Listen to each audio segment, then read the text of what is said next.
KaraokeBooks. The Castle of Otranto. Written by Horace Walpole. Audiobook. Chapter 4. The sorrowful troop no sooner arrived at the castle, than they were met by Hippolyta and Matilda, whom Isabella had sent one of the domestics before to advertise of their approach. The ladies, causing Frederick to be conveyed into the nearest chamber, retired, while the surgeons examined his wounds. Matilda blushed at seeing Theodore and Isabella together, but endeavored to conceal it by embracing the latter, and condoling with her on her father's mischance. The surgeons soon came to acquaint Hippolyta that none of the Marquise's wounds were dangerous, and that he was desirous of seeing his daughter and the princesses. Theodore, under pretense of expressing his joy at being freed from his apprehensions of the combat being fatal to Frederick, could not resist the impulse of following Matilda. Her eyes were so often cast down on meeting his, that Isabella, who regarded Theodore as attentively as he gazed on Matilda, soon divined who the object was that he had told her in the cave engaged his affections. While this mute scene passed, Hippolyta demanded of Frederick the cause of his having taken that mysterious course for reclaiming his daughter, and threw in various apologies to excuse her lord for the match contracted between their children. Frederick, however incensed against Manfred, was not insensible to the courtesy and benevolence of Hippolyta, but he was still more struck with the lovely form of Matilda. Wishing to detain them by his bedside, he informed Hippolyta of his story. He told her that, while prisoner to the infidels, he had dreamed that his daughter, of whom he had learned no news since his captivity, was detained in a castle, where she was in danger of the most dreadful misfortunes, and that if he obtained his liberty, and repaired to a wood near Joppa, he would learn more. Alarmed at this dream, and incapable of obeying the direction given by it, his chains became more grievous than ever. But while his thoughts were occupied on the means of obtaining his liberty, he received the agreeable news that the Confederate princes who were warring in Palestine had paid his ransom. He instantly set out for the wood that had been marked in his dream. For 3 days he and his attendants had wandered in the forest without seeing a human form. But on the evening of the 3rd they came to a cell, in which they found a venerable hermit in the agonies of death. Applying rich cordials, they brought the fainting man to his speech. "My sons," said he, "I am bounden to your charity, but it is in vain. I am going to my eternal rest, yet I die with the satisfaction of performing the will of heaven. When first I repaired to this solitude, after seeing my country become a prey to unbelievers, it is, alas, above 50 years since I was witness to that dreadful scene. Street. Nicholas appeared to me, and revealed a secret, which he bade me never disclose to mortal man, but on my deathbed. This is that tremendous hour, and ye are no doubt the chosen warriors to whom I was ordered to reveal my trust. As soon as ye have done the last offices to this wretched corse, dig under the 7th tree on the left hand of this poor cave, and your pains will, oh, good heaven, receive my soul." With those words the devout man breathed his last. "By break of day," continued Frederick, "when we had committed the holy relics to earth, we dug according to direction. But what was our astonishment when about the depth of 6 feet we discovered an enormous saber, the very weapon yonder in the court. On the blade, which was then partly out of the scabbard, though since closed by our efforts in removing it, were written the following lines. No. Excuse me, madam," added the Marquis, turning to Hippolyta, "if I forbear to repeat them. I respect your sex and rank, and would not be guilty of offending your ear with sounds injurious to aught that is dear to you." He paused. Hippolyta trembled. She did not doubt but Frederick was destined by heaven to accomplish the fate that seemed to threaten her house. Looking with anxious fondness at Matilda, a silent tear stole down her cheek. But recollecting herself, she said, "Proceed, my lord. Heaven does nothing in vain. Mortals must receive its divine behests with lowliness and submission. It is our part to deprecate its wrath, or bow to its decrees. Repeat the sentence, my lord. We listen resigned." Frederick was grieved that he had proceeded so far.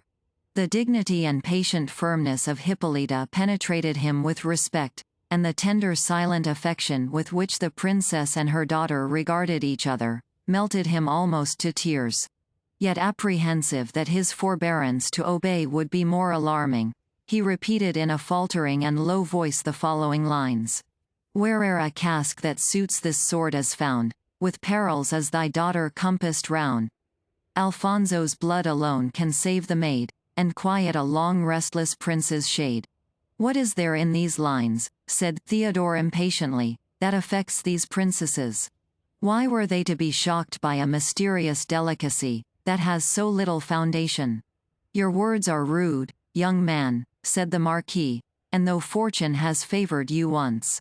My honored lord, said Isabella, who resented Theodore's warmth, which she perceived was dictated by his sentiments for Matilda.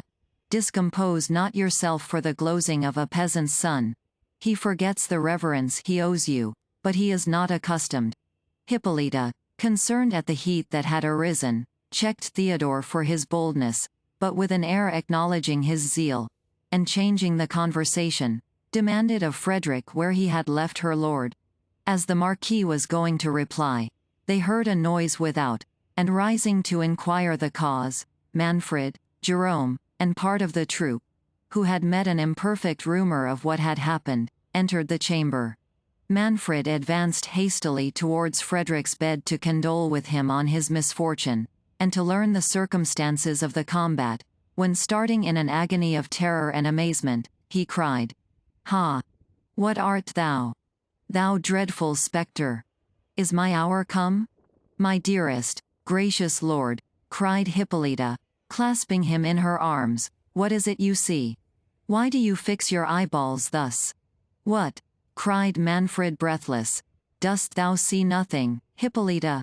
Is this ghastly phantom sent to me alone, to rue, who did not? For mercy's sweetest self, my lord, said Hippolyta, resume your soul, command your reason. There is none here, but us, your friends.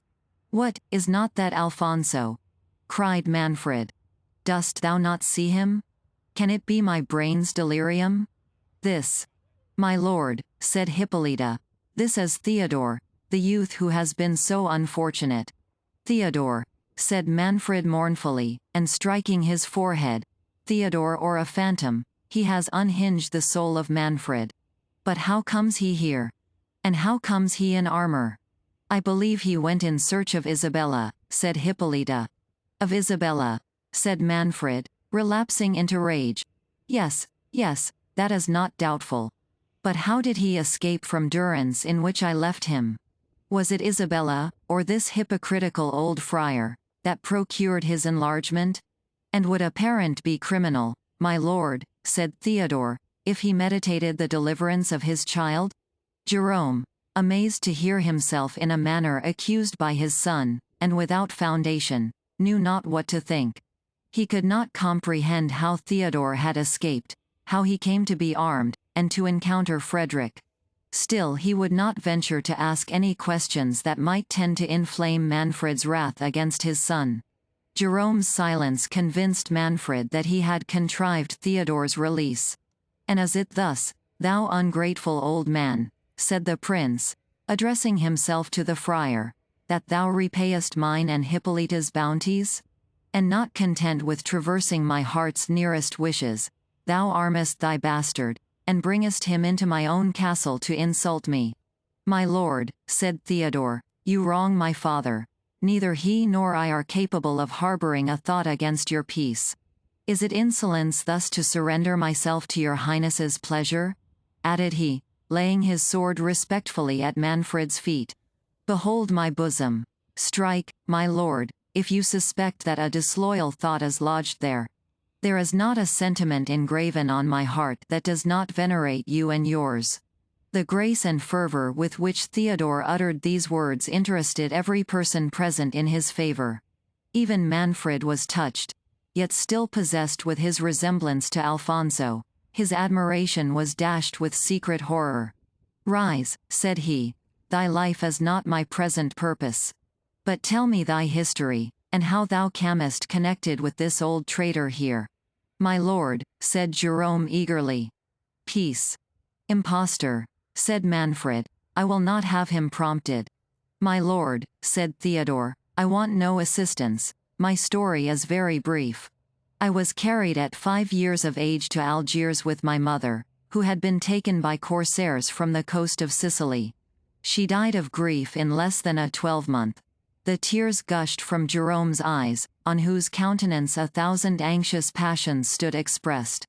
Before she died, continued Theodore, she bound a writing about my arm under my garments, which told me I was the son of the Count Falconara. It is most true, said Jerome, I am that wretched father. Again I enjoin thee silence, said Manfred, proceed. I remained in slavery, said Theodore, until within these 2 years, when attending on my master in his cruises, I was delivered by a Christian vessel, which overpowered the pirate, and discovering myself to the captain, he generously put me on shore in Sicily, but alas! Instead of finding a father, I learned that his estate, which was situated on the coast, had, during his absence, been laid waste by the rover who had carried my mother and me into captivity. That his castle had been burned to the ground, and that my father on his return had sold what remained, and was retired into religion in the kingdom of Naples, but where no man could inform me. Destitute and friendless, hopeless almost of attaining the transport of a parent's embrace, I took the first opportunity of setting sail for Naples, from whence, within these 6 days, I wandered into this province, still supporting myself by the labor of my hands. Nor until yester morn did I believe that heaven had reserved any lot for me but peace of mind and contented poverty. This, my lord, is Theodore's story. I am blessed beyond my hope in finding a father. I am unfortunate beyond my desert in having incurred your highness's displeasure. He ceased. A murmur of approbation gently arose from the audience. This is not all, said Frederick. I am bound in honor to add what he suppresses. Though he is modest, I must be generous. He is one of the bravest youths on Christian ground. He is warm too, and from the short knowledge I have of him, I will pledge myself for his veracity. If what he reports of himself were not true, he would not utter it, and for me, youth, I honor a frankness which becomes thy birth. But now, and thou didst offend me. Yet the noble blood which flows in thy veins, may well be allowed to boil out, when it has so recently traced itself to its source. Come, my lord, turning to Manfred, if I can pardon him, surely you may. It is not the youth's fault, if you took him for a spectre. This bitter taunt galled the soul of Manfred. If beings from another world, replied he haughtily, have power to impress my mind with awe, it is more than living man can do, nor could a stripling's arm. My lord, interrupted Hippolyta, your guest has occasion for repose. Shall we not leave him to his rest? Saying this, and taking Manfred by the hand, she took leave of Frederick, and led the company forth. The prince, not sorry to quit a conversation which recalled to mind the discovery he had made of his most secret sensations, suffered himself to be conducted to his own apartment, after permitting Theodore, though under engagement to return to the castle on the morrow, a condition the young man gladly accepted, to retire with his father to the convent. Matilda and Isabella were too much occupied with their own reflections, and too little content with each other, to wish for farther converse that night. They separated each to her chamber, with more expressions of ceremony and fewer of affection thou had passed between them since their childhood. If they parted with small cordiality, they did but meet with greater impatience, as soon as the sun was risen. Their minds were in a situation that excluded sleep, and each recollected 1,000 questions which she wished she had put to the other overnight. Matilda reflected that Isabella had been twice delivered by Theodore in very critical situations, which she could not believe accidental. His eyes, it was true, had been fixed on her in Frederick's chamber, but that might have been to disguise his passion for Isabella from the fathers of both. It were better to clear this up. She wished to know the truth, lest she should wrong her friend by entertaining a passion for Isabella's lover. Thus jealousy prompted, and at the same time borrowed an excuse from friendship to justify its curiosity. Isabella, not less restless, had better foundation for her suspicions. Both Theodore's tongue and eyes had told her his heart was engaged. It was true, yet, perhaps, Matilda might not correspond to his passion. She had ever appeared insensible to love. All her thoughts were set on heaven. "Why did I dissuade her?" said Isabella to herself. "I am punished for my generosity. But when did they meet? Where? It cannot be. I have deceived myself. Perhaps last night was the first time they ever beheld each other. It must be some other object that has prepossessed his affections. If it is, I am not so unhappy as I thought. If it is not my friend Matilda, how can I stoop to wish for the affection of a man who rudely and unnecessarily acquainted me with his indifference? And that at the very moment in which common courtesy demanded at least expressions of civility. I will go to my dear Matilda, who will confirm me in this becoming pride. Man is false. I will advise with her on taking the veil. She will rejoice to find me in this disposition, and I will acquaint her that I no longer oppose her inclination for the cloister." In this frame of mind, and determined to open her heart entirely to Matilda, she went to that princess's chamber, whom she found already dressed, and leaning pensively on her arm. This attitude, so correspondent to what she felt herself, revived Isabella's suspicions, and destroyed the confidence she had purposed to place in her friend. They blushed at meeting, and were too much novices to disguise their sensations with address. After some unmeaning questions and replies, Matilda demanded of Isabella the cause of her flight. The latter, who had almost forgotten Manfred's passion, so entirely was she occupied by her own, concluding that Matilda referred to her last escape from the convent, which had occasioned the events of the preceding evening, replied, "Martelli brought word to the convent that your mother was dead." "Oh," said Matilda, interrupting her, "Bianca has explained that mistake to me. On seeing me faint, she cried out, 'The princess is dead.'" And Martelli, who had come for the usual dole to the castle. "And what made you faint?" said Isabella, indifferent to the rest. Matilda blushed and stammered. "My father, he was sitting in judgment on a criminal." "What criminal?" said Isabella eagerly. "A young man," said Matilda, "I believe. I think it was that young man that—" "What, Theodore?" said Isabella. "Yes," answered she. "I never saw him before. I do not know how he had offended my father, but as he has been of service to you, I am glad my lord has pardoned him." "Served me," replied Isabella. "Do you term it serving me, to wound my father, and almost occasion his death? Though it is but since yesterday that I am blessed with knowing a parent, I hope Matilda does not think I am such a stranger to filial tenderness as not to resent the boldness of that audacious youth, and that it is impossible for me ever to feel any affection for one who dared to lift his arm against the author of my being. No, Matilda, my heart abhors him, and if you still retain the friendship for me that you have vowed from your infancy, you will detest a man who has been on the point of making me miserable forever." Matilda held down her head and replied, "I hope my dearest Isabella does not doubt her Matilda's friendship. I never beheld that youth until yesterday. He is almost a stranger to me. But as the surgeons have pronounced your father out of danger, you ought not to harbor uncharitable resentment against one, who I am persuaded did not know the Marquis was related to you." "You plead his cause very pathetically," said Isabella, "considering he is so much a stranger to you. I am mistaken, or he returns your charity." "What mean you?" said Matilda. "Nothing," said Isabella, repenting that she had given Matilda a hint of Theodore's inclination for her. Then changing the discourse, she asked Matilda what occasioned Manfred to take Theodore for a spectre. "Bless me," said Matilda, "did not you observe his extreme resemblance to the portrait of Alfonso in the gallery? I took notice of it to Bianca even before I saw him in armor.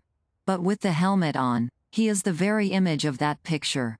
"I do not much observe pictures," said Isabella. much less have I examined this young man so attentively as you seem to have done. Ah? Matilda, your heart is in danger, but let me warn you as a friend, he has owned to me that he is in love. It cannot be with you, for yesterday was the first time you ever met, was it not? Certainly, replied Matilda. But why does my dearest Isabella conclude from anything I have said, that, she paused. Then continuing, he saw you first, and I am far from having the vanity to think that my little portion of charms could engage a heart devoted to you.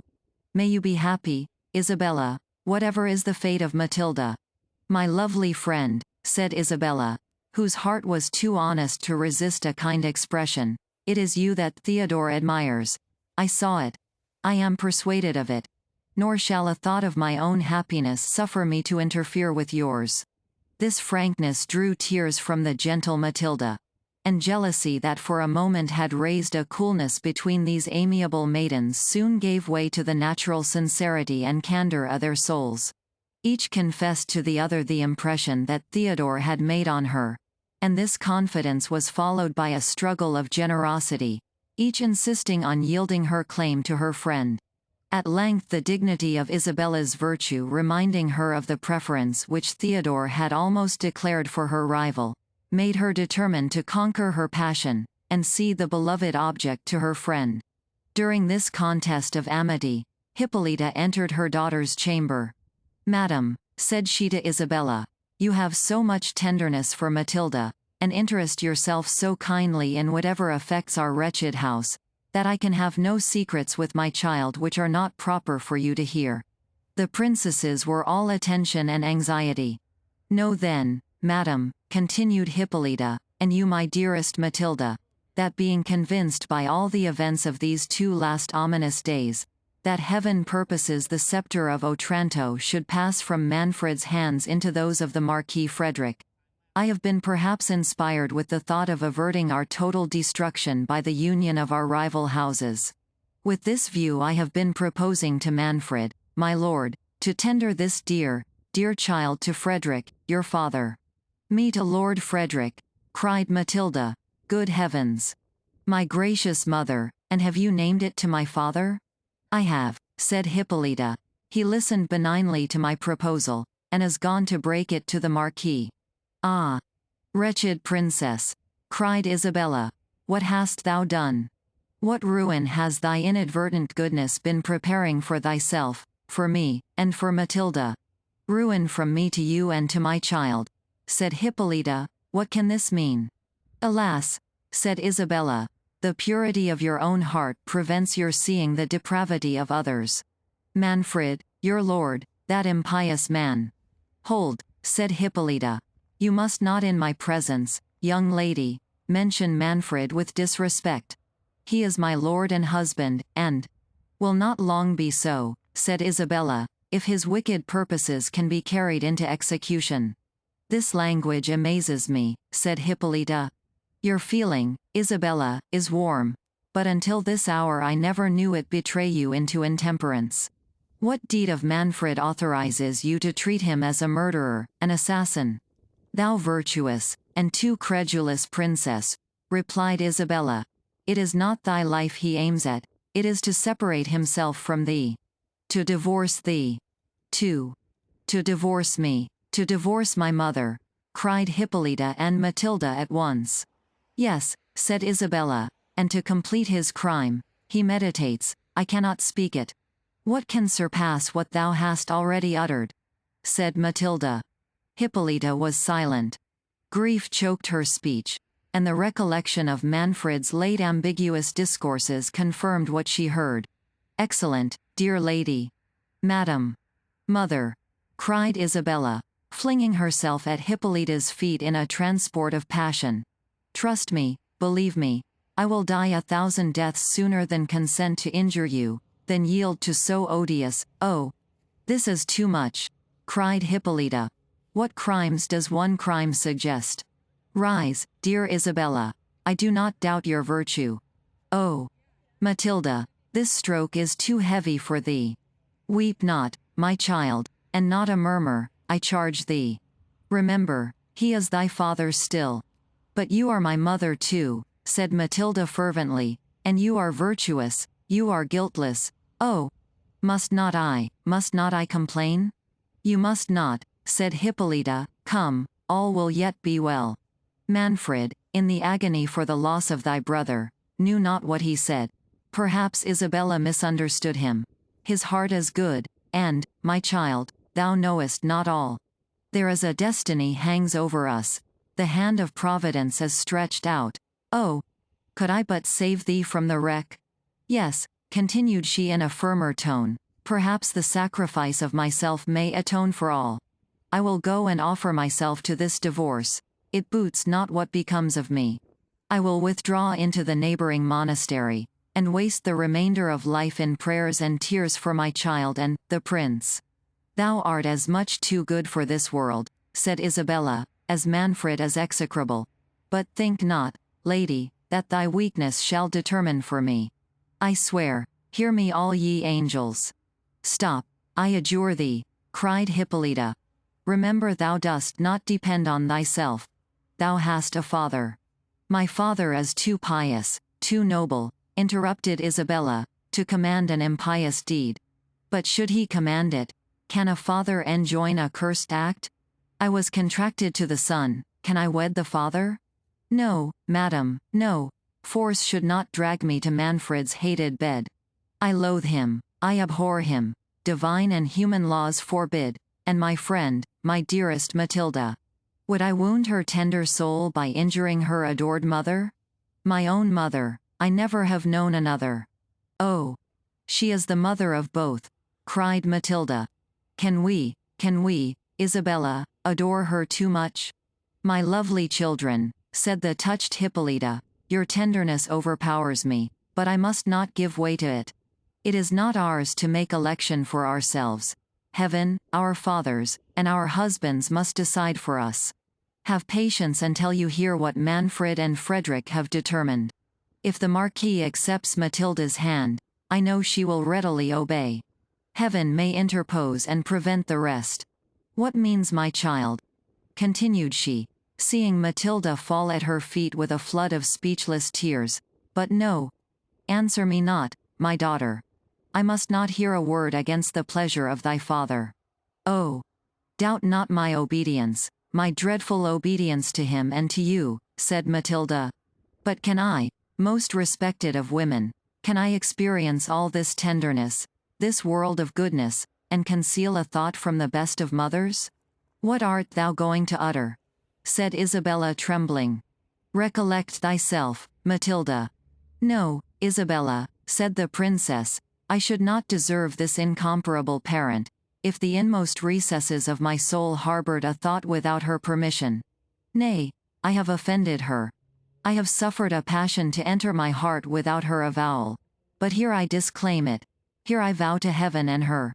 My child, said Hippolyta, what words are these? What new calamities has fate in store for us? Thou, a passion? Thou, in this hour of destruction. Oh! I see all my guilt, said Matilda. I abhor myself, if I cost my mother a pang. She is the dearest thing I have on earth. Oh! I will never, never behold him more. Isabella, said Hippolyta, thou art conscious to this unhappy secret, whatever it is. Speak. What? Cried Matilda. Have I so forfeited my mother's love, that she will not permit me even to speak my own guilt? Oh! Wretched, wretched Matilda! Thou art too cruel, said Isabella to Hippolyta. Canst thou behold this anguish of a virtuous mind, and not commiserate it? Not pity my child, said Hippolyta, catching Matilda in her arms. Oh! I know she is good, she is all virtue, all tenderness, and duty. I do forgive thee, my excellent, my only hope. The princesses then revealed to Hippolyta their mutual inclination for Theodore, and the purpose of Isabella to resign him to Matilda. Hippolyta blamed their imprudence, and showed them the improbability that either father would consent to bestow his heiress on so poor a man, though nobly born. Some comfort it gave her to find their passion of so recent a date, and that Theodore had had but little cause to suspect it in either. She strictly enjoined them to avoid all correspondence with him. This Matilda fervently promised, but Isabella, who flattered herself that she meant no more than to promote his union with her friend, could not determine to avoid him, and made no reply. "I will go to the convent," said Hippolyta, "and order new masses to be said for a deliverance from these calamities." "Oh, my mother," said Matilda, "you mean to quit us. You mean to take sanctuary, and to give my father an opportunity of pursuing his fatal intention. Alas! On my knees I supplicate you to forbear. Will you leave me a prey to Frederick? I will follow you to the convent." "Be at peace, my child," said Hippolyta, "I will return instantly. I will never abandon thee, until I know it is the will of heaven, and for thy benefit." "Do not deceive me," said Matilda. "I will not marry Frederick until thou commandest it." "Alas! What will become of me?" "Why that exclamation?" said Hippolyta. "I have promised thee to return." "Ah! My mother," replied Matilda, "stay and save me from myself. A frown from thee can do more than all my father's severity. I have given away my heart, and you alone can make me recall it." "No more," said Hippolyta. "Thou must not relapse, Matilda." "I can quit Theodore," said she, "but must I wed another? Let me attend thee to the altar, and shut myself from the world forever." "Thy fate depends on thy father," said Hippolyta. "I have ill bestowed my tenderness, if it has taught thee to revere aught beyond him. Adieu, my child. I go to pray for thee." Hippolyta's real purpose was to demand of Jerome, whether in conscience she might not consent to the divorce. She had oft urged Manfred to resign the principality, which the delicacy of her conscience rendered an hourly burthen to her. These scruples concurred to make the separation from her husband appear less dreadful to her than it would have seemed in any other situation. Jerome, at quitting the castle overnight, had questioned Theodore severely why he had accused him to Manfred of being privy to his escape. Theodore owned it had been with design to prevent Manfred's suspicion from alighting on Matilda, and added, "The holiness of Jerome's life and character secured him from the tyrant's wrath." Jerome was heartily grieved to discover his son's inclination for that princess, and leaving him to his rest, promised in the morning to acquaint him with important reasons for conquering his passion. Theodore, like Isabella, was too recently acquainted with parental authority to submit to its decisions against the impulse of his heart. He had little curiosity to learn the friar's reasons, and less disposition to obey them. The lovely Matilda had made stronger impressions on him than filial affection. All night he pleased himself with visions of love, and it was not till late after the morning office, that he recollected the friar's commands to attend him at Alfonso's tomb. "Young man," said Jerome, when he saw him, "this tardiness does not please me. Have a father's commands already so little weight?" Theodore made awkward excuses, and attributed his delay to having overslept himself. "And on whom were thy dreams employed?" said the friar sternly. His son blushed. "Come, come," resumed the friar, "inconsiderate youth, this must not be. Eradicate this guilty passion from thy breast." "Guilty passion!" cried Theodore. "Can guilt dwell with innocent beauty and virtuous modesty?" "It is sinful," replied the friar, "to cherish those whom heaven has doomed to destruction. A tyrant's race must be swept from the earth to the third and fourth generation." "Will heaven visit the innocent for the crimes of the guilty?" said Theodore. "The fair Matilda has virtues enough." "To undo thee," interrupted Jerome. "Hast thou so soon forgotten that twice the savage Manfred has pronounced thy sentence?" "Nor have I forgotten, sir," said Theodore, "that the charity of his daughter delivered me from his power. I can forget injuries, but never benefits." "The injuries thou hast received from Manfred's race," said the friar, "are beyond what thou canst conceive. Reply not, but view this holy image. Beneath this marble monument rest the ashes of the good Alfonso, a prince adorned with every virtue, the father of his people, the delight of mankind. Kneel, headstrong boy, enlist, while a father unfolds a tale of horror that will expel every sentiment from thy soul, but sensations of sacred vengeance, Alfonso. Much injured prince. Let thy unsatisfied shade sit awful on the troubled air, while these trembling lips, ha! Who comes there? The most wretched of women, said Hippolyta, entering the choir. Good father, art thou at leisure? But why this kneeling youth? What means the horror imprinted on each countenance? Why at this venerable tomb, alas? Hast thou seen aught? We were pouring forth our orisons to heaven, replied the friar, with some confusion, to put an end to the woes of this deplorable province. Join with us, lady. Thy spotless soul may obtain an exemption from the judgments which the portents of these days but too speakingly denounce against thy house. I pray fervently to heaven to divert them, said the pious princess. Thou knowest it has been the occupation of my life to wrest a blessing for my lord and my harmless children. One, alas, is taken from me. Would heaven but hear me for my poor Matilda. Father, intercede for her. Every heart will bless her, cried Theodore with rapture. Be dumb, rash youth, said Jerome. And thou, fond princess, contend not with the powers above. The Lord giveth, and the Lord taketh away. Bless his holy name, and submit to his decrees. I do most devoutly, said Hippolyta, but will he not spare my only comfort? Must Matilda perish too? Ah! Father, I came, but dismiss thy son. No ear but thine must hear what I have to utter. May heaven grant thy every wish, most excellent princess, said Theodore retiring. Jerome frowned. Hippolyta then acquainted the friar with the proposal she had suggested to Manfred, his approbation of it, and the tender of Matilda that he was gone to make to Frederick. Jerome could not conceal his dislike of the notion, which he covered under pretense of the improbability that Frederick, the nearest of blood to Alfonso, and who was come to claim his succession, would yield to an alliance with the usurper of his right. But nothing could equal the perplexity of the friar, when Hippolyta confessed her readiness not to oppose the separation, and demanded his opinion on the legality of her acquiescence.